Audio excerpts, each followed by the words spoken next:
ప్రకాశం జిల్లా దర్శి నియోజకవర్గంలో ఈసారి ఎన్నికల రాజకీయం భిన్నంగా ఉంది. ప్రధాన ప్రత్యర్థులిద్దరూ రాజకీయ చరిత్ర ఉన్న కుటుంబాల వారు కావడం ఒక ప్రత్యేకత అయితే, మొదటిసారిగా ఒక మహిళా అభ్యర్థి దర్శి బరిలో నిలవడం మరో ప్రత్యేకత.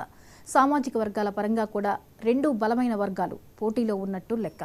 నిన్న మొన్నటిదాకా దర్శిలో వైసీపీ పార్టీదే హవా అనుకునే లోపే టీడీపీ 4వ జాబితాలో గొట్టిపాటి లక్ష్మి పేరు ప్రకటించడంతో దర్శి రాజకీయాలు ఒక్కసారిగా వేడెక్కాయి. దానికి కారణం ప్రకాశం జిల్లాలో ఓటమి ఎరుగని గొట్టిపాటి వారి మరో వారసురాలు గొట్టిపాటి లక్ష్మి అభ్యర్థి కావడమే అందుకు కారణం.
ఆమె పేరు ప్రకటించగానే కూటమి పార్టీల కార్యకర్తల్లో ఉత్సాహం పెరిగింది. మొదట్లో జనసేన అభ్యర్థి బరిలో దిగుతారనుకున్నారు. 5 ఏళ్లుగా పార్టీ ఇన్ఛార్జిను కూడా నియమించుకోలేని పరిస్థితిలో ఉన్న దర్శిలో ఆమె రావటం పార్టీ కేడర్లో ఉత్సాహం నింపినట్టయింది.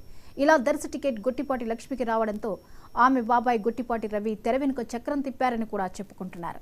అందుకే ఆమెను గెలిపించే బాధ్యత కూడా ఆయనే తీసుకున్నట్లు తెలుస్తోంది. ఓటమి ఎరగని బాబాయి నిజాయితీకి మారుపేరైన తండ్రి వారసత్వం ఆమెకు ప్లస్ పాయింట్లుగా మారాయి.